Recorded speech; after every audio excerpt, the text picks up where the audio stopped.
Creio, Senhor, creio, Senhor, tudo é possível.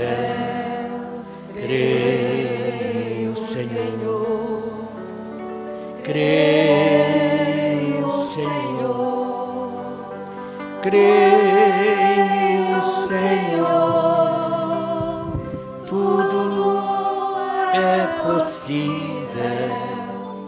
Creio, Senhor.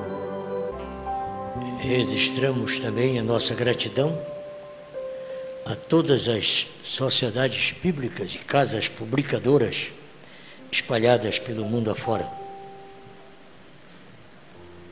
Hoje nós temos Bíblia para mais de 2.000 idiomas, dos 6.000 falados pelo mundo afora. A Bíblia está ao alcance de todos, mas nem todos querem tomar posse da Bíblia. Acreditamos que o próprio processo da internet pode estar contribuindo para isso. É um instrumento que a besta trouxe, mas que Deus tem também se utilizado para levar a sua palavra. Embora ainda tenhamos países totalitários, onde você não pode ostentar um livro como esse em suas mãos. Mas em outros países como o nosso, nós temos total liberdade. É tanta liberdade de usarmos a Bíblia que nós estamos até já em desuso. Raramente as pessoas que trazem a Bíblia para a igreja. Eu conheço muitas igrejas que no espaldar dos bancos já tem ali um local para colocar as Bíblias. As pessoas já deixam a Bíblia na igreja. Eles levam o celular e não saem de casa sem ele. Mas a Bíblia já não há mais necessidade. Oxalá que eles estejam entesourando a palavra de Deus em seus corações. A escritura de Hebreus 13, 7, 17, ela dá cunho para o que eu quero falar. Já disse que não vou falar sobre ídolo, e sim quero falar sobre pastor. Lembrai-vos dos vossos pastores, que vos falaram a palavra de Deus, a fé dos quais imitai, atentando para a sua maneira de viver. 17. Obedecei a vossos pastores e sujeitai-vos a eles, porque velam por vossas almas, como aqueles que hão de dar conta delas, para que o façam com alegria e não gemendo, porque isso não vos será útil. Obrigado, Pai, por essas escrituras, por esse momento de culto, por esse pregador e por esses ouvintes. Dá-nos ouvintes ungidos e um pregador ungido, no nome de Jesus. Quando lemos Hebreus 13 e verso 7, deve ser um choque para os devotos de Hebreus 13, 8. Provavelmente o segundo versículo mais recitado da Bíblia. Acredita-se que o versículo de maior estimação seja 2 Crônicas 7,14. Nada contra o Salmo 23, que está na boca e no coração de todos, a exemplo do Salmo 91. Mas o mais querido, o mais falado e o mais cultuado no mundo é 2 Crônicas 7,14.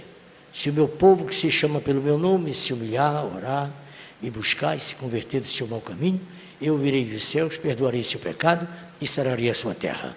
Esse é o salmo que é um para-choque, é um defensor, é um guardião, é uma atalaia, é uma vigia. Uau! E a outra escritura, que principalmente os crentes revelados usam de boca e coração cheio, é Hebreus 13, 8. Jesus Cristo é o mesmo ontem, hoje e eternamente. Vamos dizer? Jesus Cristo é o mesmo ontem, hoje e eternamente. E nesta manhã, sem nenhum propósito específico, eu digo a você, esse versículo não tem valor nenhum. A única forma de você dar crédito a esse versículo, de você recitá-lo novamente, é se recitar essas palavras: lembrai-vos dos vossos pastores, que vos falaram a palavra de Deus, a fé dos quais imitai, atentando para a sua maneira de viver. Feito isso, Jesus Cristo é o mesmo. Fora disso, não tem Jesus Cristo. Não há Jesus Cristo para ovelha sem pastor.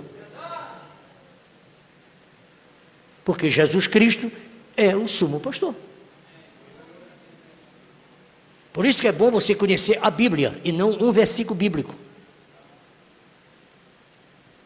Conheça a Bíblia, leia a Bíblia. Leia toda a Bíblia. Consulte a Bíblia. Pegue a mensagem do profeta William Branham e corra para a Bíblia. A mensagem aponta para a Bíblia. Não é a Bíblia que aponta para a mensagem. A mensagem aponta para a Bíblia. A mensagem saiu da Bíblia. Você quer conhecer Jesus na sua essência? Quer conhecer esse Jesus Salvador e esse Jesus Senhor? Então, tenha um pastor. Você não é obrigado a ter a mim, a fulano, ciclano e beltrano. Cada ovelha deve ter o seu pastor, mas não viva sem pastor.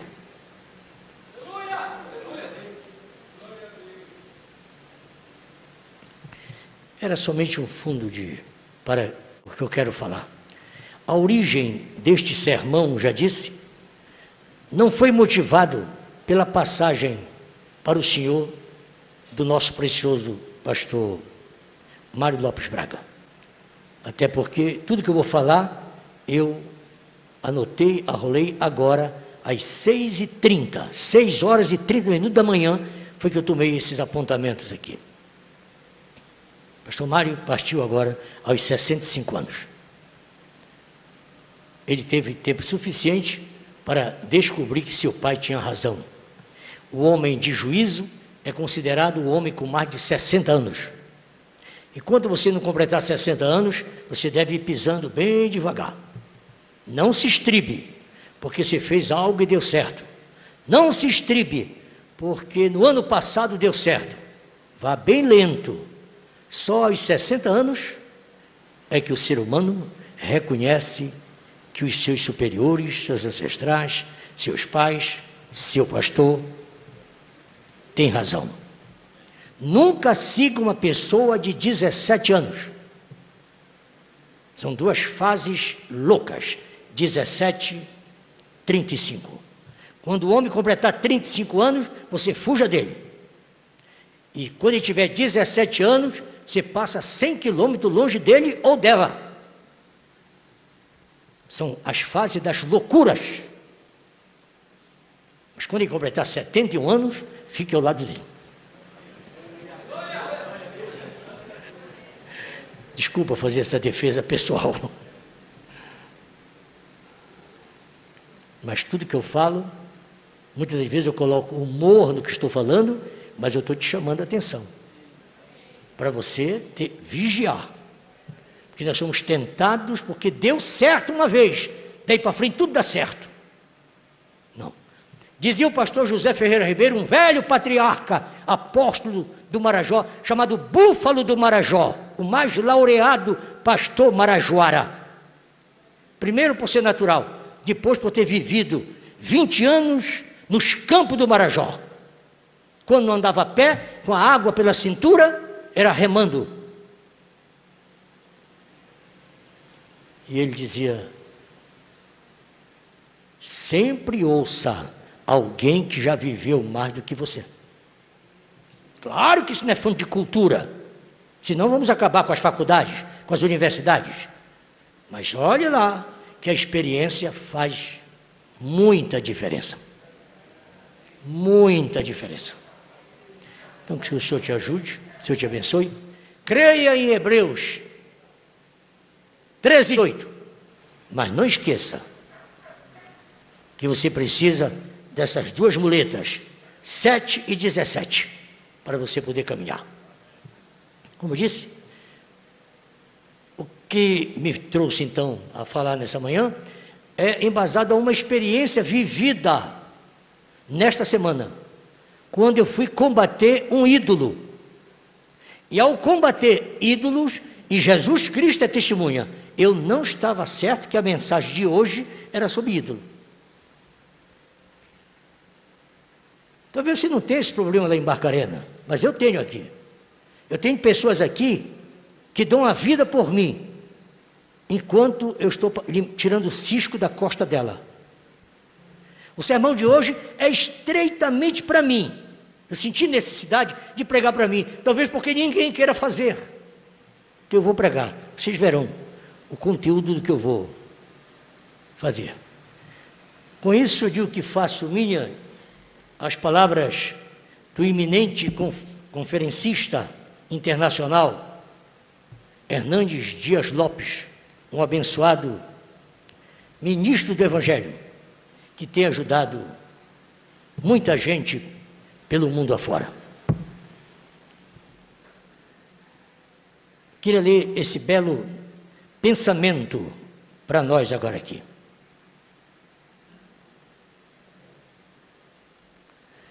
O ministério não é um mar de rosas, mas um campo de lutas renhidas. O ministério não é uma sala VIP, nem uma estrada coberta com tapete vermelho. O ministério não é um parque de diversões, nem uma colônia de férias. O ministério é um enfrentamento, é uma luta sem trégua. Quem entra no ministério precisa estar consciente de que há oposição de fora e pressão de dentro. Há batalhas externas e internas. Há conflitos suscitados pelo inimigo e guerras travadas pelos irmãos. E colocaria, e familiares. O apóstolo Paulo enfrentou a oposição dos inimigos e também dos membros da igreja. Seu ministério é viver constantemente sob pressão. O ministério é uma arena de lutas com o poder das trevas e com o poder da carne. Não há ministério sem lágrimas. Ser pastor é cruzar um deserto escaldante, em vez de pisar os tapetes aveludados da fama. Ser pastor é a arte de engolir sapos e vomitar diamantes. Ser pastor é estar disposto a investir na vida dos outros sem receber o devido reconhecimento. Eu sempre digo, o campo da ingratidão é onde mais você faz o bem. No dia que você estiver fazendo bem para uma pessoa, prepara-te. Cinja os lombos, que é dali que tu vai receber as patadas, as traições. Quem trai é o amigo. Inimigo não trai. Quando você conquistar um amigo, lembre-se, ou você lutará para mantê-lo, que é coisa muito difícil. Não é tão difícil conquistar um amigo, difícil é mantê-lo. Mas lembre-se, se alguém for te trair, é ele, é ela. E isso tem a ver com o ministério. Ser pastor é tomar sem esperar recompensa, é dar sem esperar receber de volta. Ser pastor é saber que o nosso galardão não nos é dado aqui, mas no céu. Pastor Mário Lopes Braga. Entrar para o ministério com uma visão romântica é um grande risco. Isso não quer dizer que o ministério seja um peso ou um fardo. Creio que ser pastor é um grande privilégio. Nenhuma posição na terra deveria seduzir o coração de um pastor a desviar-se do foco ministerial.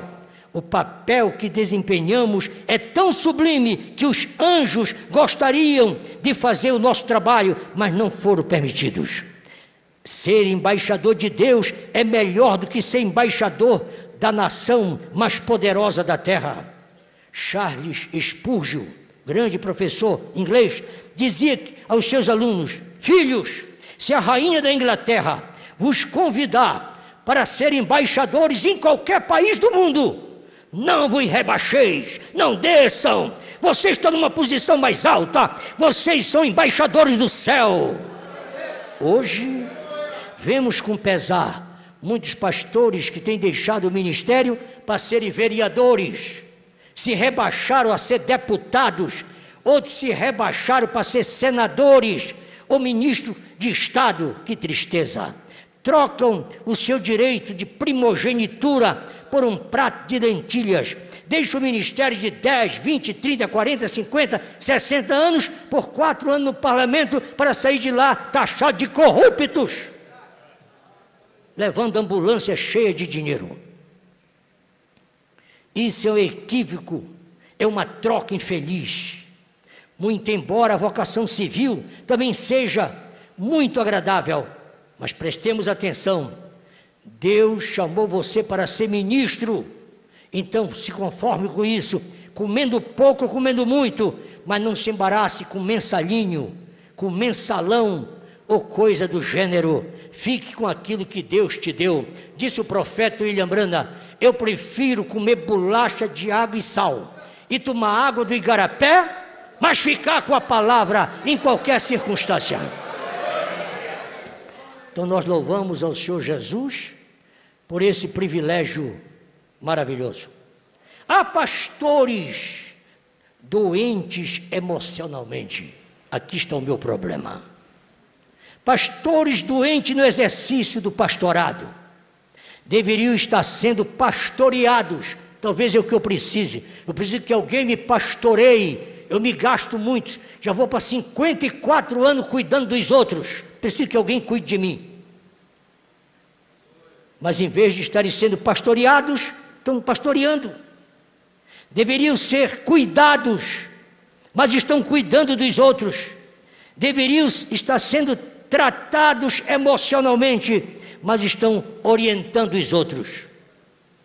O ministro tem suas complexidades, o ministério tem suas complexidades, e exigem do obreiro que ele tenha cuidados seríssimos com a questão emocional.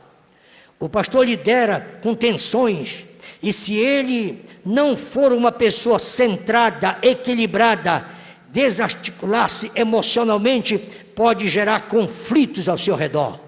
Muitos problemas nas igrejas foram criados pela inabilidade de seus pastores. Muitos pastores são os que mais causam problema na sua igreja. A condução errada de uma situação aparentemente simples pode desencadear problemas difíceis de ser resolvidos. O pastor é um homem que precisa de domínio próprio. Há momentos em que uma reação intempestiva pode trazer tudo a perder. A precipitação no falar pode suscitar contendas e conflitos enormes. A maneira errada de falar pode desencadear verdadeiras guerras dentro da igreja, senhor Eliezer. Presta atenção, tu está envelhecendo e desaprendendo. A truculência no agir pode abrir feridas incuráveis nos relacionamentos. Não há região mais escorregadia para um obreiro emocionalmente frágil do que o gabinete pastoral. Nenhum pastor deveria ter gabinete pastoral. Muitos pastores têm naufragado nas algas revoltas deste lugar secreto. Me faz lembrar aqui de Marta, dos seus conflitos com Jesus, secretamente. Se não fosse aquele encontro secreto de Marta com Jesus e até mesmo Maria, não teriam tido tantas dificuldades. Mas tiveram. Como disse, caí nessa cilada. Me precipitei sexta-feira. Falei demais. Estava agitado, cansado, nervoso, enfadado, decepcionado. E findei tocando em ídolos. E me esqueci do que tenho ensinado. Quem a boca do meu filho beija, a minha adoça. No dia que tu quiser saber o que é o cão no teu caminho, fala do filho de alguém.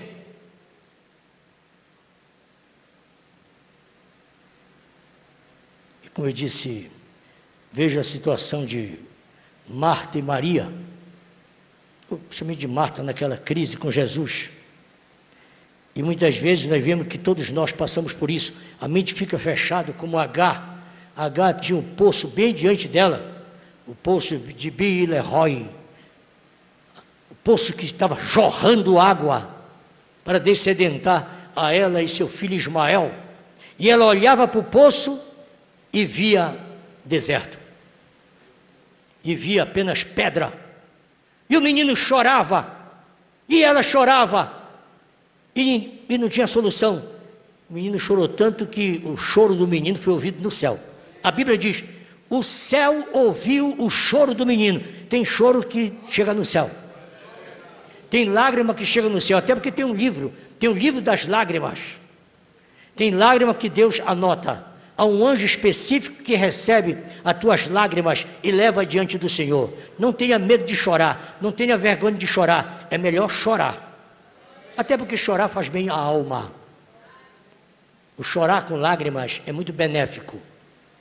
O choro mais terrível que há é o choro com riso.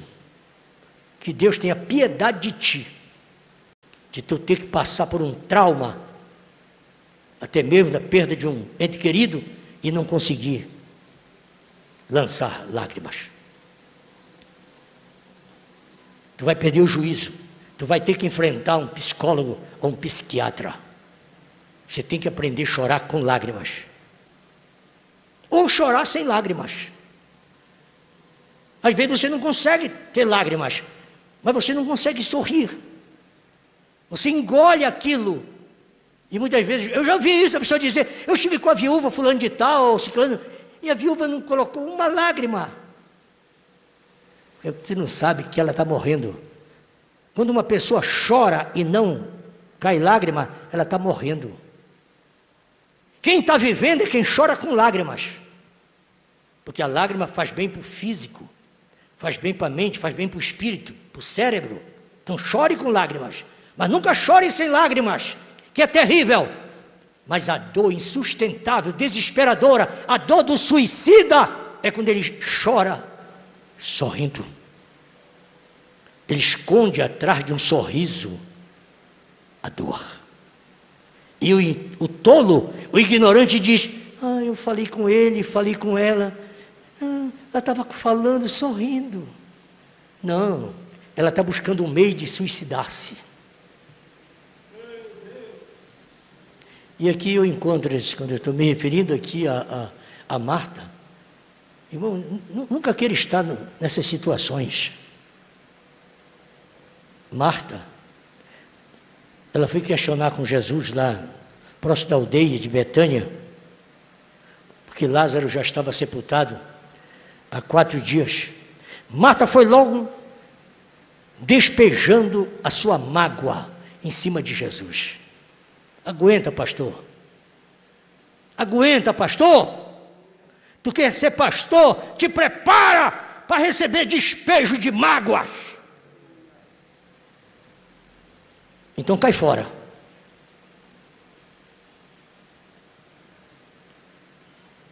Olha, eu quero te dizer uma coisa. Se tu estivesses aqui, meu irmão não teria morrido. Ela conjugou o verbo logo no passado. Eu não quero nem saber. Eu não quero conversa contigo, Jesus. Eu não quero conversa com o pastor. Se tu estivesses aqui, meu irmão não tinha morrido. Se eu não estivesse? No passado? Tu sabe com quem tu estás falando agora aqui? Essa é a minha vida, essa é a tua vida. Porque não recebemos nada. Quem te trata com ele, no outro mundo, no outro tempo. Uns tratam ele como a primeira pessoa, outros tratam com ele como se fosse a segunda pessoa, outros tratam ele como se fosse a terceira pessoa. Depois você não sabe com quem está falando. Se é com o primeiro, se é com o segundo, se é com o pai, se é com o filho, se é com o Espírito Santo, se é o mais velho, se é o mais novo. Vira uma confusão. Aí apela para a Trindade, que é uma doutrina falsa. Trindade, São Sebastião, e Santa Lúcia, e São Marçal, não sei o que mais, entendeu? Tudo é farinha do mesmo saco. Quem inventou Trindade, inventou Nazaré, inventou Aparecida, e assim sucessivamente. Se tu estivesses aqui, meu irmão não teria morrido. Jesus disse, teu irmão há de ressurgir. Que é isso? Não, bora acabar com essa intriga. Teu irmão vai ressurgir. Ela respondeu, eu sei que ele há de ressurgir no último dia. Agora mudou. Agora era no passado, agora passou para o futuro. Tá bem, tudo bem. Não vamos acabar a amizade. Mas futuramente... Eu tenho pregado sobre esperança e fé. Você consegue conciliar o que eu tenho ensinado? Que a esperança, ela é inimiga da fé? A esperança dá amém para toda a Bíblia, mas não crê num versículo sequer. Tudo que você diz, a esperança diz, é verdade. É isso mesmo. Mas eu não mereço. Quem sou eu? Eu sou muito novinho. Eu sou o mais humilde da igreja. Eu sou mais simples. E continua levando os mesmos problemas a vida toda na igreja. Porque só tem esperança. A fé não discute, a fé toma posse. E ela partiu para o futuro. Tudo bem. Eu acho que isso vai acontecer no último dia. Jesus disse, Marta, escuta, eu não fui e nem serei. Eu sou aqui e agora. Eu sou a ressurreição e a vida. Lázaro, vem para fora. Pode aplaudir a Jesus por isso. Agora. Não é se eu faria, não é se eu farei. Minutos atrás eu disse, aqui está o corpo de pastor Mário Braga. Isso aqui que é a operação de maravilhas. Isso que eu quero ver a maioria desses picaretas de televisão fazerem. Isso aqui é operação de maravilhas. Veja onde é que está, pastor Mário. O corpo dele dentro de um caixão, dentro da igreja, e ele no culto lá no céu. Isso é operação de maravilhas. Isso é coisa do dia, é coisa de hoje. Isso não é coisa de denominação. E não esteja pensando vocês que ele vai ficar na sepultura por 1000 anos. Não. Quando eu e você atingimos a perfeição, que nossos corpos forem transformados aqui, antes que o meu corpo e o seu seja transformado, ele ressuscita. E quando ele entrar aqui na igreja, que nós vemos ele entrando aqui cantando, olha a entrada do anjo aqui neste lugar, olha a entrada do Mário aqui neste lugar, passa a espada no dia, pisa na cabeça dele, pelo sangue de Jesus, Satanás está derrotado. Está derrotado, Satanás está derrotado, pelo sangue de Jesus, Satanás está derrotado. Não vai ficar um Braga pela esquina, todos os Braga correrão para cá, aguardando a transformação. Os que morrerem em Cristo ressuscitarão primeiro, e nós, os vivos, os Bragas vivos, não atrapalharão os Bragas que morreram.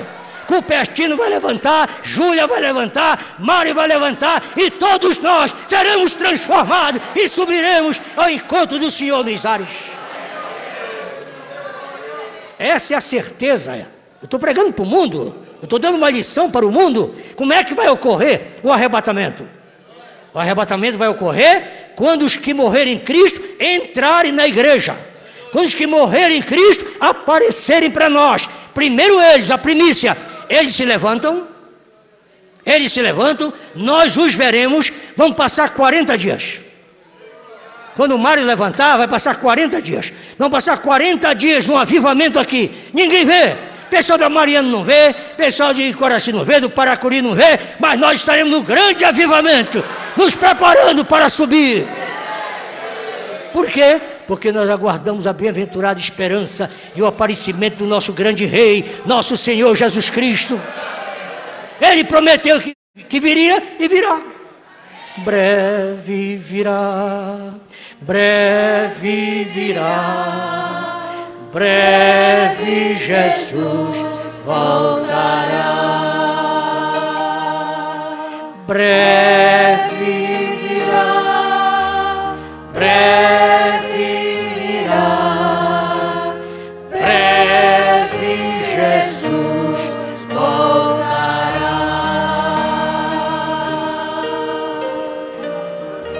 Agora, o que é que nós precisamos hoje? O que é que esse Eliezer tem que ser consciente hoje? Estamos convencidos, todos nós estamos seguros disso, que a maior necessidade que temos, o que a igreja tem, é de um grande despertamento espiritual. E esse despertamento tem que começar na vida dos pastores. Se os pastores forem gravetos secos a arder, até lenha de verdade também vai pegar fogo. Disse D.L. Moody, ele disse: o despertamento da igreja tem início quando se acende uma fogueira no púlpito. Se o pastor tiver incendiado, toda a igreja vai ficar incendiada. E todos os bairros vizinhos virão para ver o fogo. É da mensagem Necessário vos é nascer de novo, parágrafo 31, parte B. Portanto, é obrigação nossa como pastores ver que este rebanho está alimentado, e alimentado corretamente, porque Deus Todo-Poderoso requererá seu sangue em nossas mãos. Então, vendo esta grande e tremenda responsabilidade que é colocada sobre nós, e Deus tem nos dado pessoas que nos amam e que vêm para nos ouvir, então nós deveríamos passar nosso tempo constantemente zelando por essa alma. E quando a primeira coisinha que víssemos surgir que não fosse correta, é nossa obrigação vir àquela pessoa, porque nós somos pastores, cuidando daquela ovelha. E se eu vejo aquela ovelha comendo sobre erva daninha, que irá matá-la, é melhor que eu a coloque longe daquela erva. Lance a erva para longe dela, de tal forma que ela não chegue àquela erva, pois aquela erva daninha vai matar aquela ovelha. E eu concluiria esse parágrafo com essas minhas palavras: se esta ovelha, ao comer essa erva daninha, está faltando o culto, está deixando de cumprir os seus compromissos, faltando com a sua responsabilidade, fazendo a obra do Senhor relaxadamente, é seu dever, É nosso dever como pastor chamar esta ovelha à responsabilidade. Se essa ovelha, por mais que venha à igreja, mas não canta, não dá um glória a Deus, não dá um aleluia,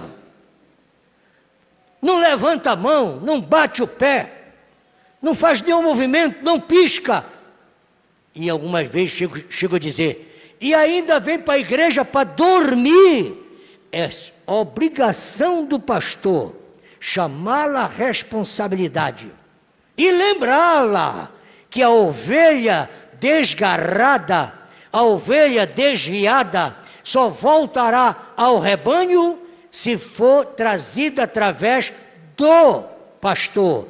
Se ela não tem pastor, ela não volta.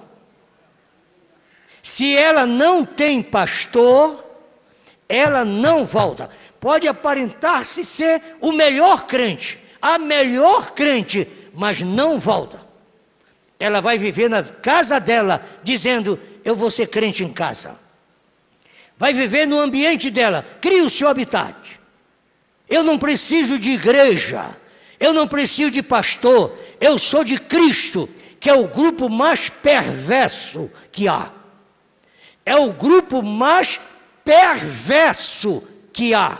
É o grupo daqueles que dizem, eu não sou de Apolo, eu não sou de Cefas, eu sou de Cristo. O grupo que se diz de Cristo é o mais perverso.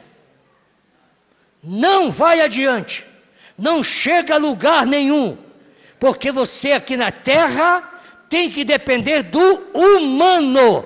Você tem que depender de Apolo, depender de Cefas, de Pedro, de Paulo, etc. Se você não tiver uma voz humana, você está perdido irremediavelmente. Ninguém se salva sem a voz humana. Ninguém, nunca ninguém se salvou e jamais se salvará. Você só é salvo se ouvir o evangelho através de lábios humanos. Os anjos até atentaram para tal. Deus disse, não, porque ninguém vai ouvir anjo. O povo é convencido pela palavra persuasiva do pregador. É através do pregador, não é através do ensino. Mestre não ganha almas.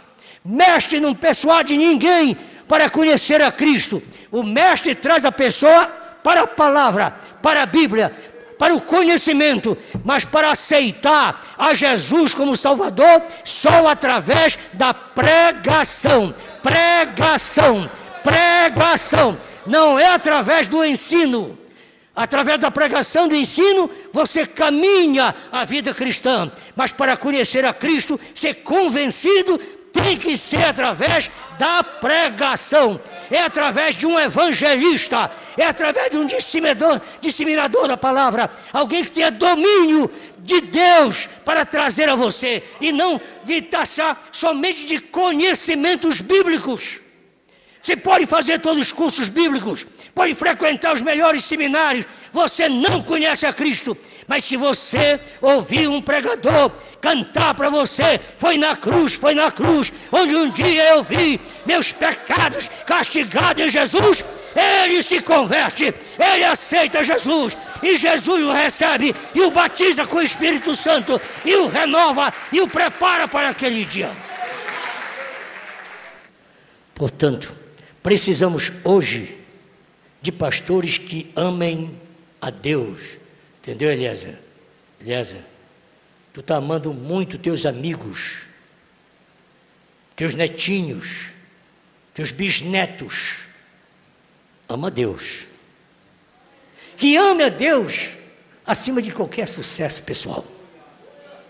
Precisamos de pastores que se afadiguem na palavra, que se dediquem ao estudo, ao ensino, e que tenham sempre alimento para o povo, em vez de picuinhas. Precisamos de pastores que conheçam a intimidade de Deus pela oração e sejam exemplo de piedade para o rebanho.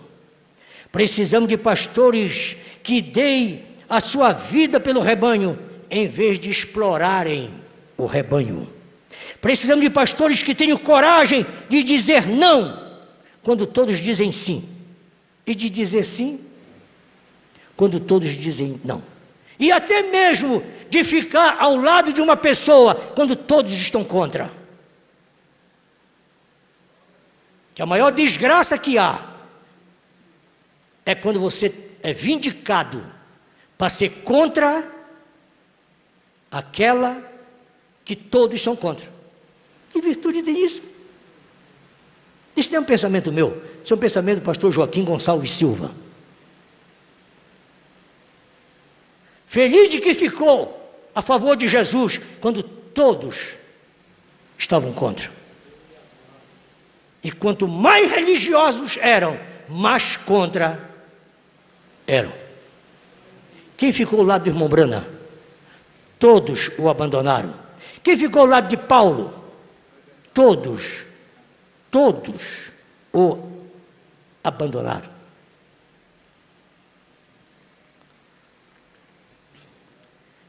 Precisamos de pastores que não se dobrem a essas vantagens, simplesmente que traz o dinheiro, a fama, etc. Precisamos de pastores fiéis e não de pastores populares. Precisamos de pastores ou de homens quebrantados, que não sejam movidos pela vaidade, pelo mero intrometimento, por uma saliência qualquer, por possuir um dom, uma palavra, uma oratória ou algo. Precisamos de alguém que possa se render a Cristo, que possa morrer com os que estão morrendo, para viver com os que estão vivendo. É impossível enumerar, hoje, amanhã e depois, o número de todos quanto tem dado a sua vida pelo Evangelho, pela mensagem. Somente os céus podem registrar o esforço, o sacrifício, a memória desses homens, a exemplo de Mário Braga, que deram tanto de si pelo trabalho, sem nenhuma vaidade, sem nenhuma presunção, quis apenas servir. Que Deus abençoe o pastor Eliezer, gosto muito dele, mas ele precisa ter mais cuidado, e abençoe todos os demais pastores. Agradeço a presença dos demais companheiros aqui, dos evangelistas, dos ministros e dos pastores espalhados pelo mundo afora. Que o Senhor vos recompense.